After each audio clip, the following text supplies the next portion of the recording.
presença de Deus aí. Aleluia. Mais do que sentir, nós temos que crer. Amém, irmãos? O sentir é uma consequência do que nós cremos, porque a gente não anda por sentir, a gente anda por fé, né? E a fé às vezes é tão tremendo o que Deus está fazendo que a gente sente. Deus permite a gente sentir. Então louvado seja Deus por isso, né? O Espírito Santo movendo na vida da irmã Priscila. É assim que acontece, né? E a gente tem que começar a se abrir, deixar o Espírito Santo mover nas nossas vidas, dar liberdade, né, para que o Espírito Santo opere em cada um dos nossos corações. Qual é o tema do retiro? Iguais a Jesus. Sermos como Jesus. Irmãos, o Evangelho de Cristo, ele é tremendo. O Evangelho de Cristo é um Evangelho de esperança. Quando você recebe o Evangelho, você passa a ter esperança, não apenas de dias melhores, mas de vida eterna. É acima, né? Esperança de dias melhores é uma esperança que qualquer um tem. Agora, esperança de vida eterna é só quem está em Jesus. Esperança de vida eterna é só quem conhece o poder do sangue, é só quem conhece o sacrifício da cruz do Calvário. É essa esperança que precisa estar em você. O Evangelho de Cristo é um Evangelho de libertação e de transformação, porque ele não te deixa como você estava. Quantas pessoas, irmãos, conheço o trabalho do pastor Marcos Ritt no presídio. Quantos presidiários foram parar lá porque roubaram, mataram, cometeram crimes terríveis contra a vida de outras pessoas, mas de repente você vai lá e vê aqueles homens que mataram, roubaram, assassinaram, louvando e glorificando o nome do Senhor. E aí você vê que aqueles homens que estavam presos, irmãos, nas garras de Satanás, agora estão presos por trás de barras de ferro, mas lá dentro daquela cadeia eles estão livres no espírito, porque a cadeia interior que os prendia ao mal e ao pecado foi quebrada. E é isso que Jesus faz na vida das pessoas, porque às vezes tem pessoas aqui fora que estão mais presas do que os que estão presos lá na cadeia, porque ainda estão pensando em se matar, estão pensando em tirar a vida, estão depressivas, estão desanimadas, porque estão presas a cadeias espirituais, mesmo estando livres. Vê como é que são as coisas? Mas Jesus, ele liberta, ele cura, ele restaura a todo aquele que se entrega a ele, que coloca a sua vida nas mãos dele. Quem já teve coragem de colocar a sua vida na mão de Jesus aí? Então você está debaixo de um processo de libertação e de uma promessa de vida eterna. Irmãos, o Evangelho, mais do que nos colocar dentro de uma religião, mais do que nos apresentar dogmas e regras, o Evangelho nos traz uma identificação com Deus de vida. O Evangelho, ele tem o propósito de identificar a nossa vida com a vida de Deus em Cristo Jesus. Então o Evangelho é o Evangelho de uma vida nova. O Evangelho é o Evangelho de novidade de vida em Cristo. Então quando nós conhecemos a Cristo, não apenas passamos a fazer parte de uma igreja evangélica, seja ela batista, Assembleia de Deus ou qualquer outra denominação, nós passamos a fazer parte do reino de Deus como filhos e filhas de Deus. E é por isso que nós podemos crer que nós podemos ser como Jesus, porque, irmãos, o Evangelho nos traz uma identificação com Deus. Por isso que a palavra de Deus diz lá em Efésios: sede imitadores de Deus como filhos amados. O que é imitar alguém? Imitar é copiar, imitar é fazer igual àquele que está sendo imitado. Então sede imitadores de Deus como filhos. Qual é o seu maior título diante de Deus? É o título de ser evangélico? É o título de ser servo? Não, é o título de ser filho. É ter uma identidade em Deus. Identificação tem a ver com identidade. Identidade, antes de falar do que você pode fazer, ela fala de quem você é, porque quem você é vem antes do que você tem que fazer, porque tudo que você faz é fruto da pessoa que você é. Por isso que Jesus diz que a árvore boa, ela não pode produzir frutos ruins, como a árvore má, ela não pode produzir frutos bons. Ou seja, tudo depende da natureza da árvore. O que a árvore vai produzir está relacionado com quem ela é. Então você foi salvo para produzir aquilo que glorifica o nome de Deus na terra. E quando eu pensei no tema do retiro, eu não tive como me desviar a atenção de um texto que eu já preguei algum tempo atrás aqui, e não é muito tempo atrás não, pouco tempo. Filipenses 2, capítulo 2, versículo 3, que diz assim: nada façais por contenda ou por vanglória, mas por humildade. Cada um considere os outros superiores a si mesmo. Não atente cada um para o que é propriamente seu, mas cada qual também para o que é dos outros. De sorte que haja em vós o mesmo sentimento que houve também em Cristo Jesus, que sendo em forma de Deus, não teve por usurpação ser igual a Deus, mas fez-se a si mesmo de nenhuma reputação, tomando a forma de servo, fazendo-se semelhante aos homens, e achado na forma de homem, humilhou-se a si mesmo, sendo obediente até a morte, e morte de cruz. Por isso também Deus o exaltou soberanamente, e lhe deu um nome que é sobre todo nome, para que ao nome de Jesus se dobre todo o joelho dos que estão nos céus, na terra e debaixo da terra, e toda língua confesse que Jesus Cristo é o Senhor, para a glória de Deus Pai. Irmãos, precisamos ser como Jesus. Esse é o propósito, esse é o ideal de Deus, sermos como Jesus. Para sermos como Jesus, precisamos nos identificar com Jesus. Para sermos como Jesus, precisamos entender o que Jesus viveu. E uma mensagem que me impactou muito, foi uma mensagem que eu ouvi algum tempo atrás, do pastor Juliano Som. E o tema da mensagem vale a pena crer que é preciso morrer para que outros possam viver. Juliano Som, ele fala desse tema, ele fala de uma maneira tão profunda, e ele usa o texto ali de 2 Coríntios 4, não lembro se o versículo é 11, onde ele diz assim: trazendo por todo o nosso corpo o morrer de Jesus, para que também a vida de Jesus se manifeste em nosso corpo mortal, de modo que em nós opera a morte, para que em vós seja operada a vida. E ele diz: vale a pena morrer para que outros possam viver. Então ele procura mostrar ali que, irmãos, o nosso propósito nessa terra é morrer para nós, é morrer para o mundo, é morrer para o pecado, para poder viver para Deus. Porque se nós não morrermos, nós não damos fruto. O que a palavra de Deus diz? Se o grão de trigo caindo na terra não morrer, ele não dá fruto. Mas se ele morrer, ele dá muito fruto. E essa questão do morrer é algo muito difícil.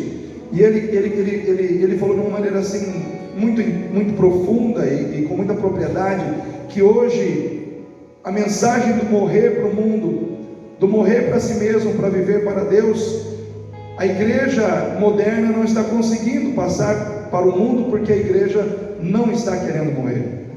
É como se a igreja não tivesse hoje verdadeiramente vivendo esse propósito na sua vida.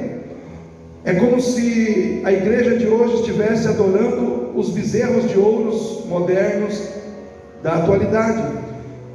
E um dos bezerros de ouro que ele aponta é a prosperidade financeira, é o sucesso no mundo. Porque hoje está todo mundo em busca de sucesso. Hoje está todo mundo querendo se dar bem na vida. Mas pastor, isso é pecado? Não é pecado, mas pode ser uma armadilha. Pode ser uma armadilha. Porque, irmãos, hoje, quando se pensa em campanhas dentro da igreja, só se pensa em campanhas para se conseguir ser bem sucedido, só se pensa em campanhas para ser próspero, só se pensa em campanhas para conseguir cura física, mas você não vê uma campanha de 3 dias para aprender a renunciar a si mesmo. Você não vê uma campanha de 40 dias de jejum para aprender a carregar a cruz e seguir a Cristo. Você não vê esse tipo de campanha. Por quê? Porque é como se a igreja estivesse muito centrada em si mesma. É como se a igreja, os crentes estivessem muito preocupados em buscar para si e não para Deus. E nós, como igreja do Senhor Jesus, precisamos pensar que, irmãos, Deus não saiu do trono. Ele continua sendo o Senhor, e nós continuamos sendo servos. Ele continua tendo o poder de governar, e nós somos aqueles que temos que aceitar o governo dele sobre a nossa vida. Eu quero dizer para você, querido, nós precisamos entender, se nós queremos verdadeiramente sermos como Jesus, nós precisamos entender que mais importante que a bênção de Deus é a presença de Deus. É a presença de Deus, é a presença. Queridos, não tem bênção nessa terra que possa se comparar à presença do abençoador. Se você olhar para a vida de Jesus, você vai ver que em nenhum momento Jesus se relacionava com o Pai pensando na bênção que ele tinha que receber do Pai. Se você olhar para a vida de Jesus, e hoje nós temos que olhar para Jesus porque o referencial é Ele, a atenção do nosso coração tem que ser dada para Ele, porque o nosso objetivo é ser como Ele é. Essa é a proposta. Então nós temos que olhar para Jesus. E se você observar o relacionamento de Jesus com o Pai, você não vai ver Jesus buscando a bênção, você não vai ver Jesus preocupado com aquilo que o Pai tinha que fazer por ele, mas você vai ver Jesus preocupado com aquilo que ele tinha que fazer para o Pai. Era uma preocupação constante no coração de Jesus. Jesus não tinha um relacionamento utilitário para com o Pai. Jesus tinha um relacionamento de amor para com o Pai. Aquilo que você ama vai dominar você. Se você amar o dinheiro, dinheiro será o seu Deus. Se você amar os prazeres da vida, os prazeres da vida será o seu Deus. Se você amar a música mais do que a Deus, a música será o seu Deus. E você pode até ficar enganado dizendo, mas eu estou tocando, eu estou cantando, mas muitas vezes não é para Deus, é para você, é para agradar o seu coração, é para satisfazer o seu desejo. Tudo aquilo que nós amamos passa a ter um governo sobre a nossa vida. E eu quero dizer para você, querido, Deus, Ele não quer um funcionário. Deus, Ele não quer, irmãos, funcionários que venham, passem o cartão e digam, estou aqui mais uma vez para fazer o meu serviço. Não, irmãos, Deus, Ele não quer funcionários. Deus, Ele quer filhos que o amem. Por quê? Porque Ele te ama como um filho. Ele ama você, jovem, você que está aqui, jovem, adolescente, você que está aqui, eu quero dizer uma coisa para você, Deus ama você. Deus ama a tua vida, Ele não brinca de te amar, Ele te ama de verdade. Eu quero dizer para você nessa noite, seja jovem, seja adolescente, seja adulto, se nós queremos ser como Jesus, nós temos que entender que ser como Jesus é aprender a ser desprezado pelo mundo, para poder ser amado por Deus.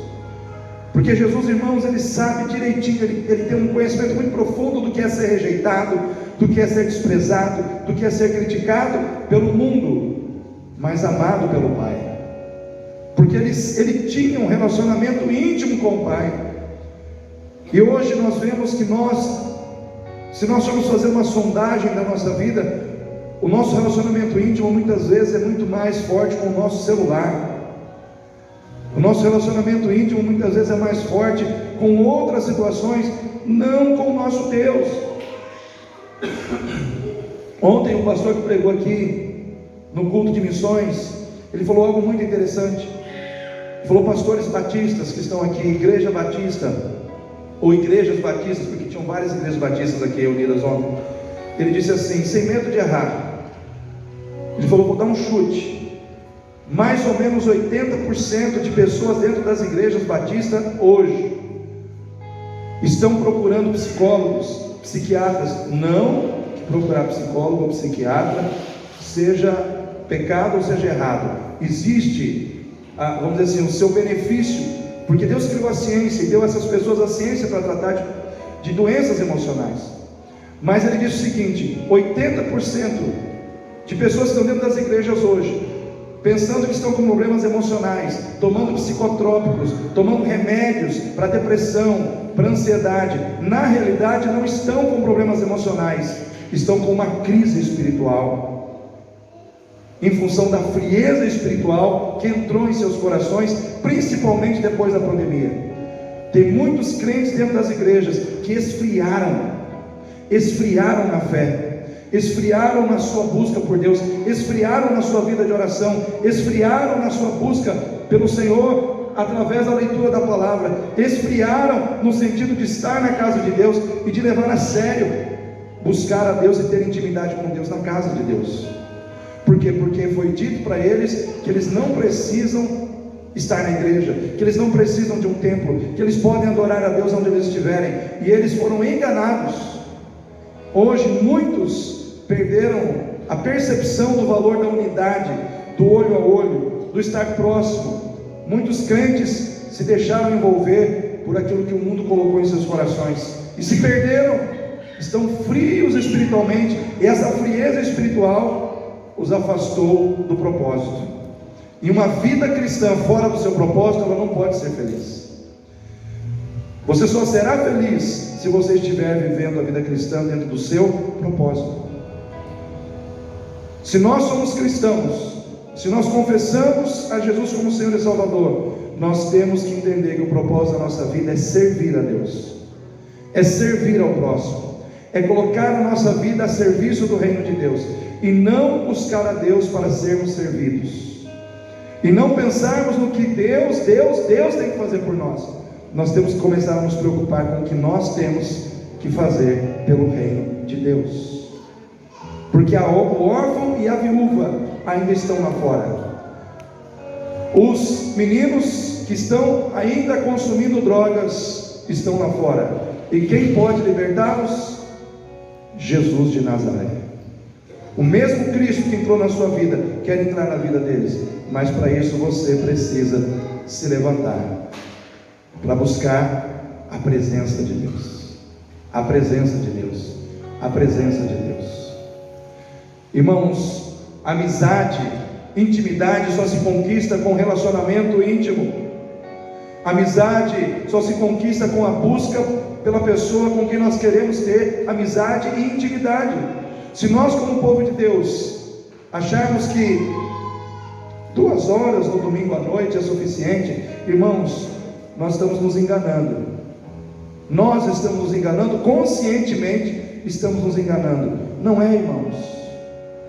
Mais do que nunca você precisa da presença de Deus na tua vida. Mais do que nunca você precisa ser cheio da presença de Deus nesse tempo, porque é um tempo de crise. Muitas pessoas foram fragilizadas emocionalmente em função da pandemia, e ainda estão fragilizadas pelo medo.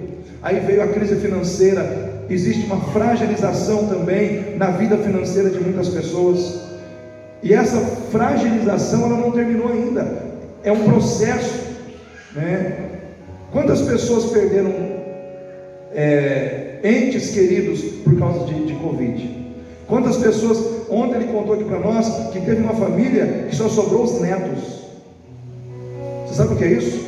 Morreu o vô, a avó, o pai, a mãe, os filhos, só sobraram os netos. Como reconstruir uma família a partir de netos? O trauma, aquilo que ficou, a dor. Irmãos, só Jesus pode mudar só Jesus pode tirar esse peso do coração. Então nessa noite, quem quer ser como Jesus aí? Busque mais a presença do que a bênção. Busque mais a presença do que a bênção. Irmãos, nós precisamos buscar desesperadamente a presença de Deus nesse tempo. Precisamos buscar desesperadamente, irmãos, a presença do Senhor. Entender que Ele é a fonte do amor, do poder, do ânimo que nós precisamos ter, irmãos. Porque muitas vezes nós somos tentados a desanimar. Muitas vezes nós somos tentados a desistir de muitas coisas na nossa vida cristã. Por quê? Porque o tempo que nós estamos vivendo é um tempo de luta, de batalha espiritual. Mas Deus continua no trono, e Ele continua cheio de todo o poder. O problema não está em Deus, o problema não está na maneira como Deus está agindo, o problema está em nós, em não buscarmos a presença de Deus. Diz a palavra de Deus, irmãos, lá em Lucas 1,35, que Jesus ele não saía para pregar, ele não saía para expulsar demônios, sem antes passar a madrugada na presença do Pai.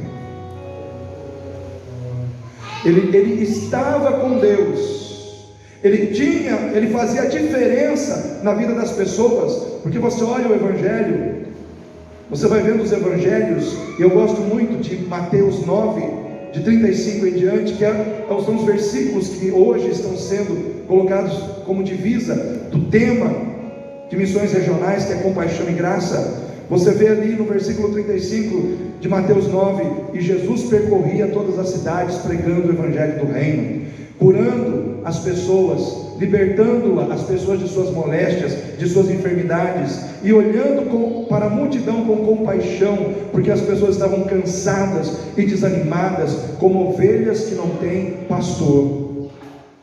Mas Jesus ele ia ao encontro dessas pessoas. No capítulo 9, se você parar para olhar só o capítulo 9 de Mateus, você vai ver que Jesus não parou de fazer milagres, de curar, de restaurar vidas. Durante todo o capítulo, ele cura um cego, ele cura a mulher do fluxo de sangue, ele ressuscita a filha de Jairo.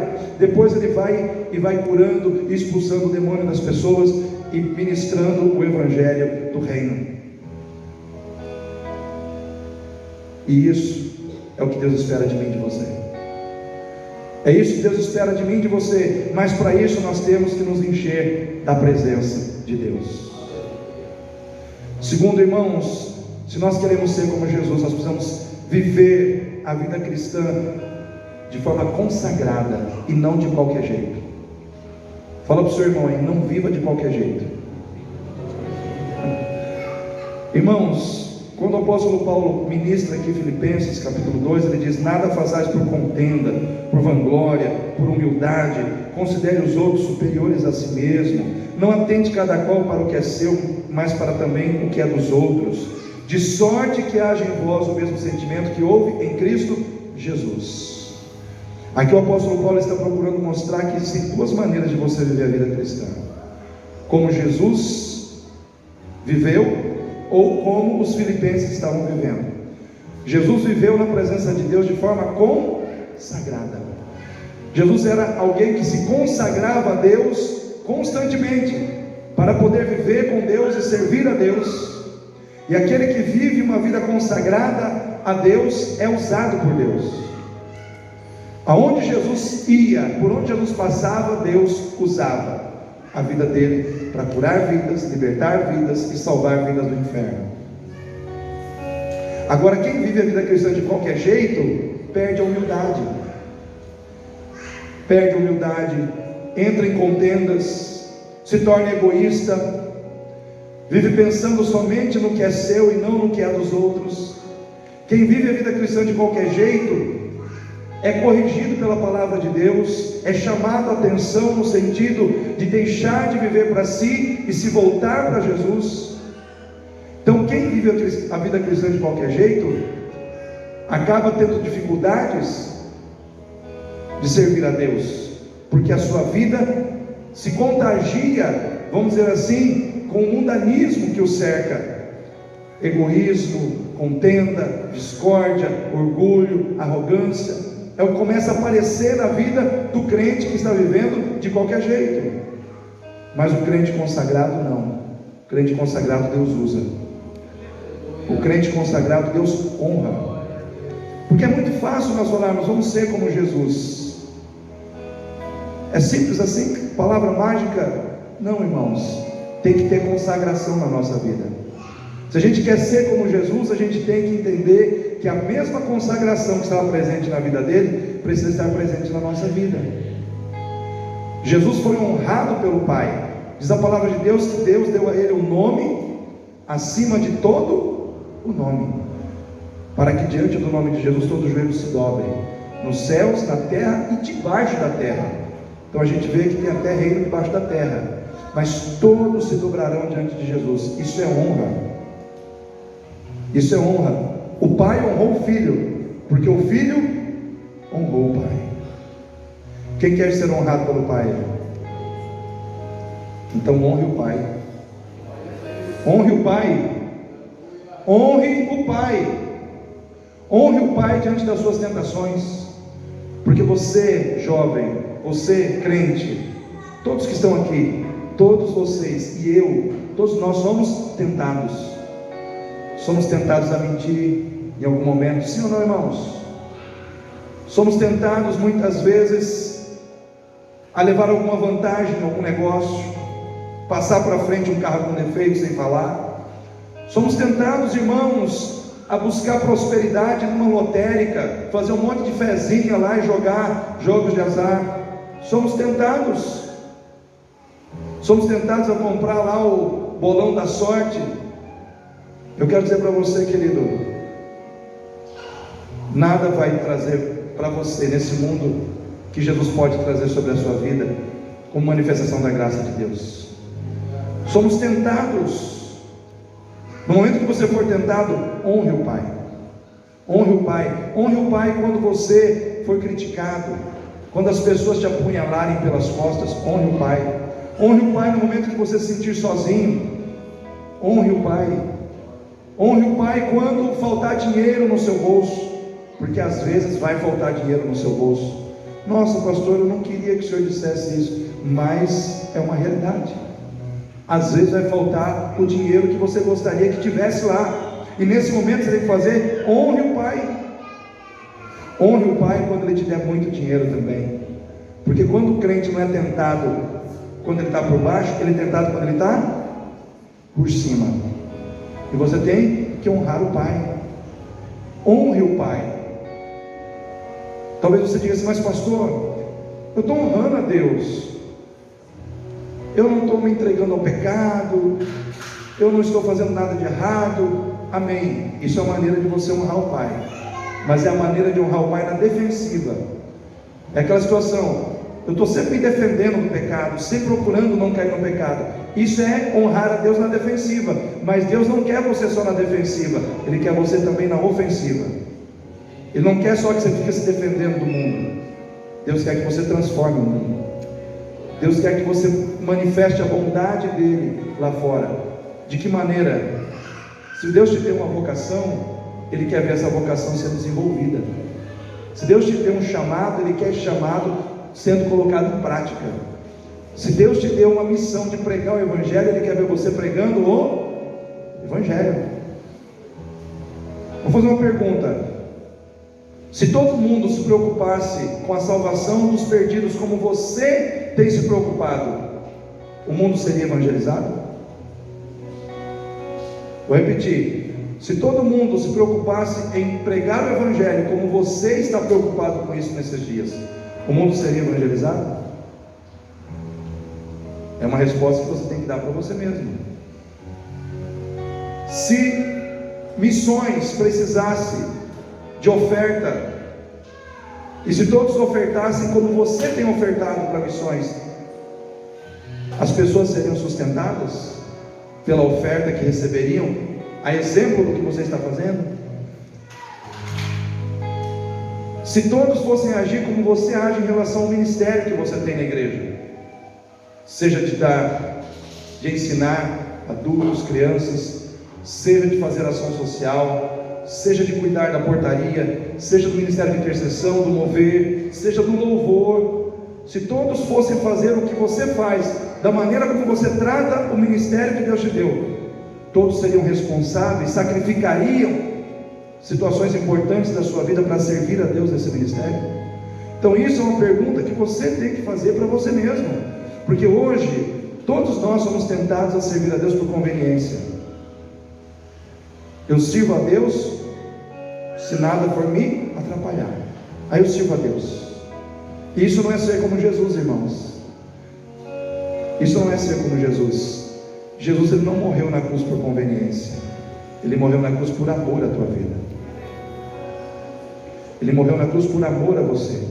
Pare para pensar. Se você morrer hoje, por causa do sangue de Jesus, e porque você o aceitou, você vai para o céu. Quem pode fazer isso por você? Quem pode te dar a salvação além de Jesus?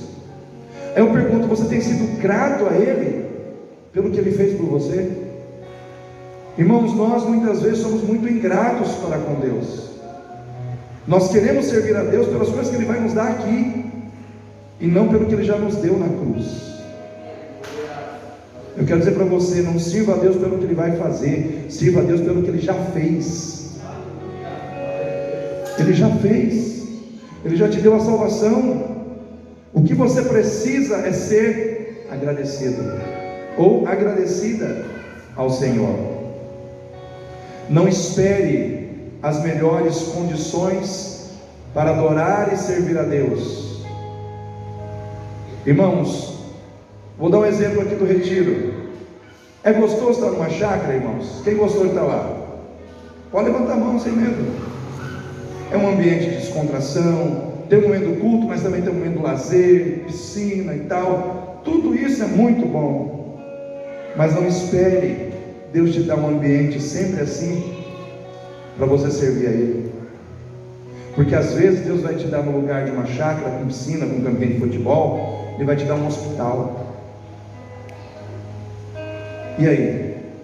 Ele vai te colocar dentro de um hospital, vendo gente gritar, vendo gente desmaiar, vendo gente morrer. Irmãos, eu fiquei na Santa Casa 30 e poucos dias, ainda estou lá, que meu pai está lá. Teve um dia, irmãos, numa manhã, no andar que meu pai está, teve 7 óbitos. 7. Você sabe o que é ver 7 pessoas, toda hora passar alguém, tudo embrulhado, da cabeça ao pé, passar na sua frente? 7 pessoas que estavam vivas, fisicamente falando, depois já não estavam mais.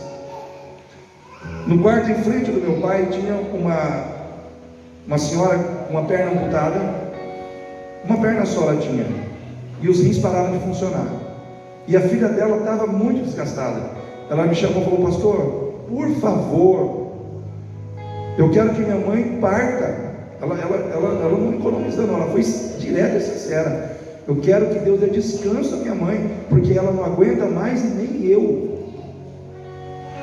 Falei para ela assim: calma, eu não sou Deus, mas eu vou orar, vamos orar juntos e colocar nas mãos de Deus, ver o que Ele decide. Essa experiência eu não vou esquecer, de tantas que Deus me deu lá. Irmãos, nós oramos, eu fui, falei no ouvido da mãe dela, falei sobre Jesus, tudo, e orei. Falei: Deus, cumpra-se a sua vontade. Saí, entrei no quarto para cuidar do meu pai. 5 minutos depois, o burburinho. 5 minutos depois, Deus levou aquela mulher. Assim, ó. Irmãos, a nossa vida é um vapor. A gente está aqui e daqui a pouco a gente não está mais. Quero viver os meus dias por causa daquele dia. Por causa daquele dia. Que dia? O dia em que Jesus vai voltar. O dia em que Ele virá para levar a sua noiva, para levar a sua igreja. Eu quero dizer para você, querido, eu não quero estar aqui e nem ficar aqui para ver o que vai acontecer. Se isso acontecer quando eu estiver vivo, eu quero subir aos céus com o Senhor e herdar o reino de glória que Ele preparou para mim. Agora, o que eu estou fazendo para isso? O que você está fazendo para isso?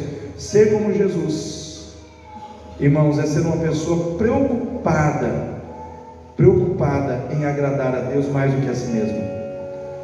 É ser uma pessoa preocupada em agradar a Deus mais do que a si próprio. Tem pessoas que não estão conseguindo ter intimidade com Deus, não estão conseguindo servir a Deus, não estão conseguindo buscar a presença de Deus mais do que a Netflix, mais do que o seu celular, mais do que os seus programas de entretenimento. Por quê? Porque está faltando uma palavra que para mim é muito importante: temor. Temor. Você tem temor de Deus no seu coração? O que é temer a Deus? Temer a Deus é você se preocupar em agradar a Deus nos detalhes da sua vida. É você se preocupar com o julgamento que Deus faz das suas decisões, das suas escolhas, das mais corriqueiras, as mais, vamos dizer assim, as mais importantes, mais significativas. Senhor, é do teu agrado? Senhor, eu estou fazendo aquilo que agrada o teu coração? É ter essa preocupação dentro de si. Se eu, no meu namoro, não estou preocupado com as práticas que eu estou tendo dentro do meu namoro, se eu não estou preocupado com o que Deus está pensando, eu não estou tendo temor e, consequentemente, eu não estou me preocupando em amar a Deus mais do que os meus interesses. Então nós que estamos aqui, temos que parar para pensar, ter relacionamento com Deus, irmãos, não é assim tão simples. Eu aceitei a Jesus e agora eu vou viver de qualquer jeito. Não, eu aceitei a Jesus, eu tenho que viver uma vida que glorifique a Deus. Eu tenho que viver uma vida que glorifique a Deus. Deus espera mais de mim, Deus espera mais de você. Nós estamos dispostos a dar o que Deus espera? Irmãos, para sermos como Jesus, nós precisamos exercitar a generosidade. Fala para o seu irmão, ele seja generoso. Generosidade, irmãos, é algo muito importante na vida cristã. Quando Deus pensou e enviou o seu Filho para nos salvar, Ele foi ou não foi generoso? O que é ser generoso? O que é generosidade? Generosidade é extrapolar em amor, é fazer algo além do que é esperado, é ir além dos méritos humanos, dos deveres humanos, é extrapolar em amor. E nós falamos sobre isso hoje de manhã, dentro da mensagem que Deus me deu, que nós temos que ser generosos. A generosidade é o caminho que Deus escolhe para prosperar alguém, dando muito àquela pessoa. O que diz a palavra de Deus? Aquele que semeia pouco, pouco também ceifará. Mas aquele que semeia muito, muito ceifará, ou muito colherá, com abundância colherá. Quando o Senhor Jesus, Ele morreu naquela cruz, Ele pensou nele ou Ele pensou em nós? Em nós, porque a generosidade é a virtude do amor que abre os nossos olhos para o outro, mais do que para nós mesmos. Então uma pessoa generosa, ela se preocupa com o outro mais muitas vezes do que consigo mesmo. Então nós que estamos aqui e que queremos ser iguais a Cristo, nós precisamos entender se existe generosidade nas nossas atitudes. Quando eu me preocupo mais com o outro do que comigo mesmo, eu consigo ser generoso para com as pessoas. Eu procuro ser generoso para com as pessoas com quem eu convivo, para com os irmãos da igreja, para com os meus filhos. Eu procuro exercitar generosidade. Eu não penso muitas vezes se o que eu estou fazendo é muito ou pouco para mim. Procuro sempre pensar no outro, que é uma maneira de exercitar a generosidade de Cristo na minha vida. Então, ser generoso, eu pego o exemplo que eu já citei hoje de manhã, do bom samaritano. O homem estava lá caído no chão, todo ensanguentado. Aí passa um levita, passa um sacerdote, depois passa um levita, e eles não param, porque na mente deles eles estavam pensando assim: o que eu vou perder se eu parar? Era esse o pensamento deles. Então eles pegaram e foram embora, porque talvez o que eles estariam perdendo naquele momento, no coração deles era muito importante, que não compensaria eles pararem para ajudar aquele que estava caído. Só que quando passou o samaritano, o pensamento foi diferente: o que ele vai perder se eu não parar? Ou seja, naquele momento ele não olhou para si, ele olhou para o outro. Ele parou, colocou o rapaz na cavalgadura, passou óleo nas suas feridas, levou ele a uma estalagem, colocou a mão no bolso e pagou pela hospedagem dele. Ainda disse: se houver mais alguma despesa, quando eu voltar eu vou pagar. Jesus diz: quem exercitou misericórdia para com o caído? E os religiosos tiveram que dizer: aquele que o levantou, aquele que o socorreu. Jesus diz: vai e faze o mesmo. Igreja Batista em Itatiaia, vai e faz o mesmo. Você quer ser como Jesus? Você tem que fazer isso, você tem que ser generoso. Uma lista aqui de atitudes de generosidade. Generosidade é extrapolar em amor, é doar, é dar daquilo que você tem aos outros, acima do que eles esperam de você. Exemplo do que é ser generoso. Primeiro, ser generoso é visitar uma pessoa no hospital ou no asilo sem que ela espere sua visita. Isso é generosidade. Segundo, ser generoso é lavar uma pia cheia de louça sem que ninguém te peça para fazer isso. Aí eu olho para os adolescentes. Olha aí, Jesus, fala Jeová, né? Imagina você, sempre a mamãe que lava, de repente você vai lá e lava toda aquela louça e deixa lá limpinha, né? A mãe vai chegar ali e vai desmaiar, porque ela não vai acreditar. Ela vai pensar que ela foi arrebatada, né? Mas isso é generosidade. Isso é generosidade. É fazer aquilo que ninguém espera que você faça. Ser generoso é, em meio ao conflito, ser cuidadoso com as palavras, para não ferir ninguém, mesmo sabendo que você está certo. Porque quando a gente está certo, irmãos, a gente está certo. A gente não quer saber. Mas mesmo quando você está certo e o outro está errado, você tem que pensar na maneira que você vai tratar aquela pessoa. Isso é generosidade. Isso é generosidade. Generosidade é ter a coragem de se molhar na chuva e emprestar o seu guarda-chuva para que o outro não se molhe. Alguém já fez isso, irmãos? Alguém já teve essa coragem de passar o guarda-chuva para o outro? Ou então o irmão está na chuva, aí você está de carro, e aí você para e fala: irmão, entra aí. Mas tem irmão que passa e ainda joga a água da poça, né? Já está molhado, vamos molhar mais um pouco.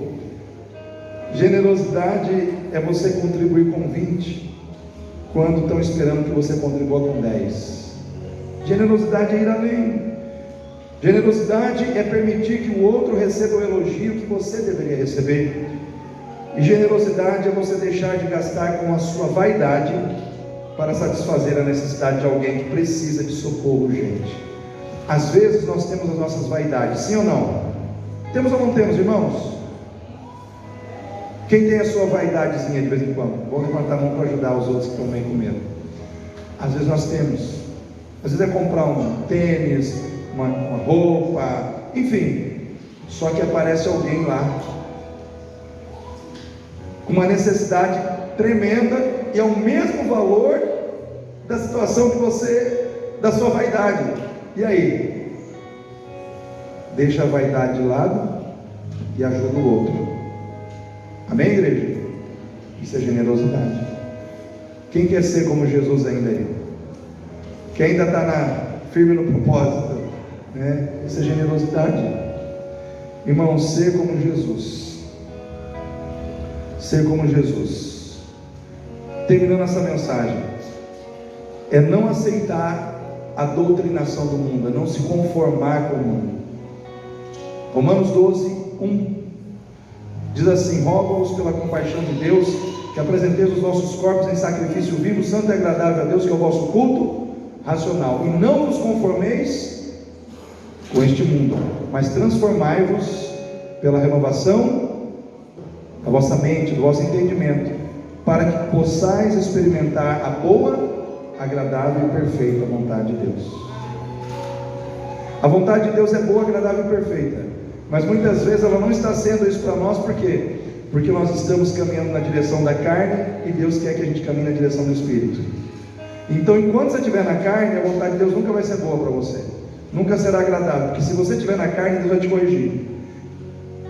E aí você vai achar que a vontade de Deus não está se cumprindo. Está sim, Ele está te corrigindo para te trazer para o Espírito.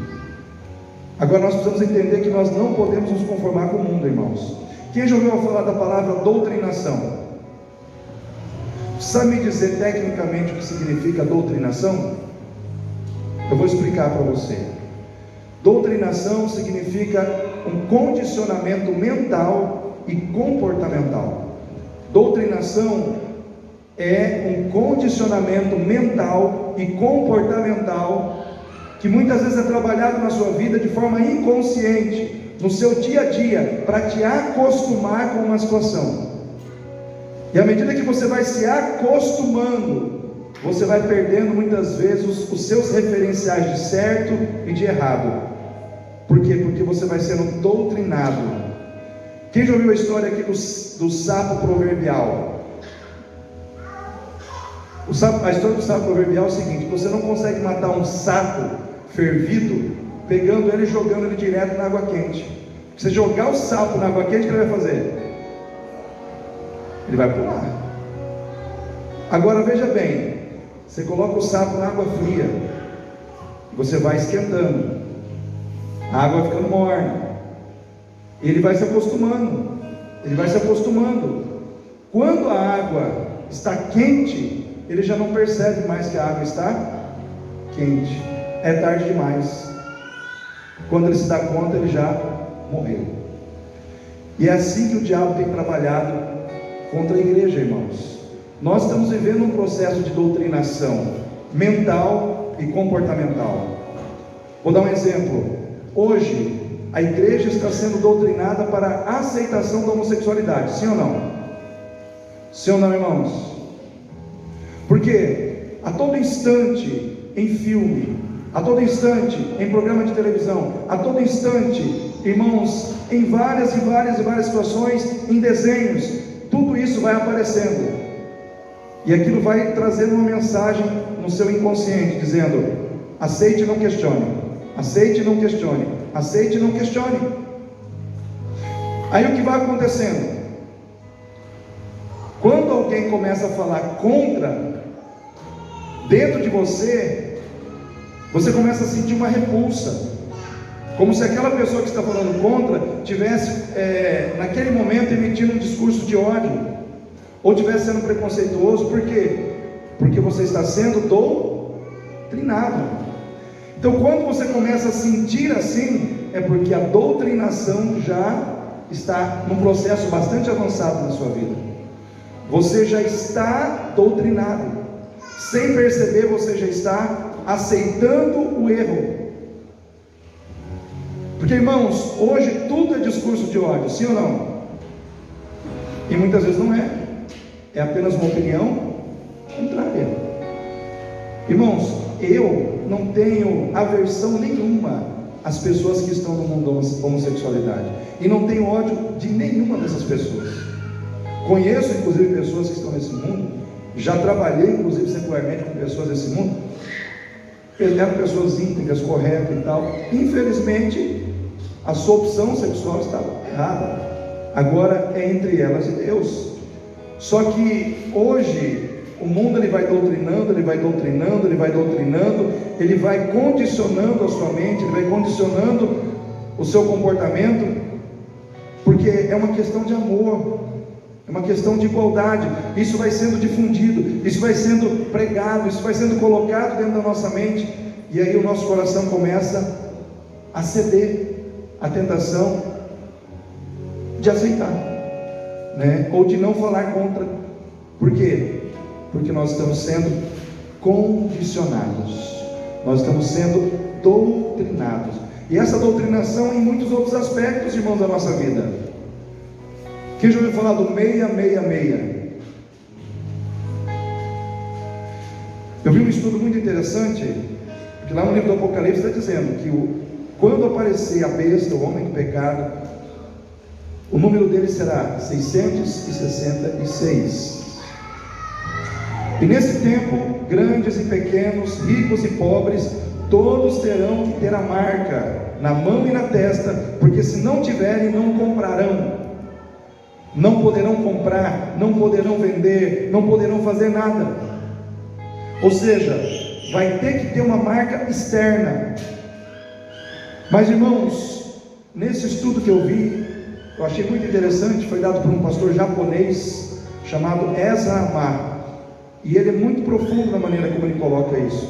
Ele diz o seguinte, que o número 6, que representa o homem, número 7 na Bíblia representa Deus, aquilo que é completo. Esse é verdadeiramente completo, viu, irmão Fernando?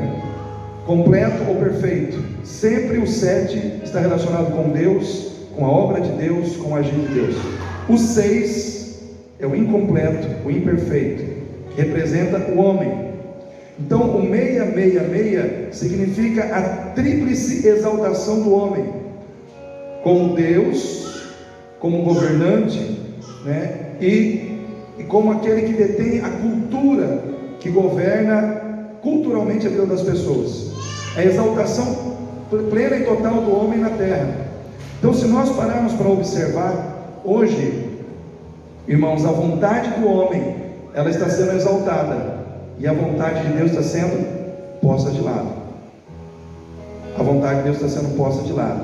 Mas ele fala nesse estudo uma coisa muito interessante, que às vezes as pessoas ficam preocupadas com a marca externa, na testa e na mão.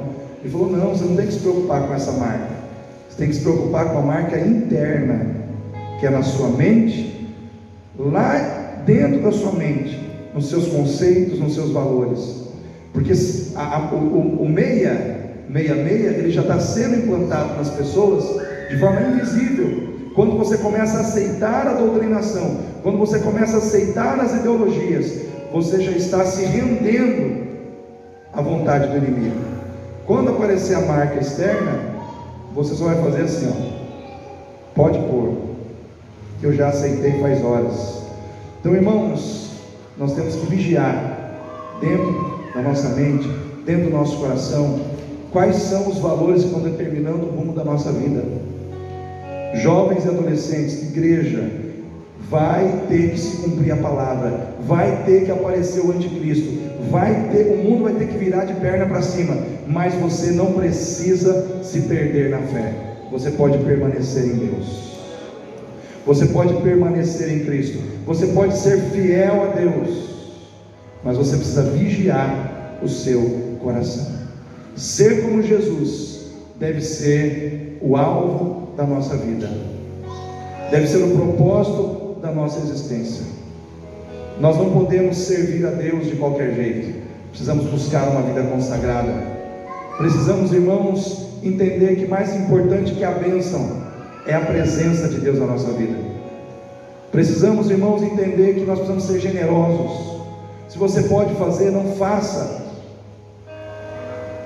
pouco, faça muito. Seja abundante na obra do Senhor. O que a Bíblia diz? Sede firmes e constantes, e sempre abundantes na obra do Senhor. Isso é generosidade. Faça com intensidade, faça realmente com entrega.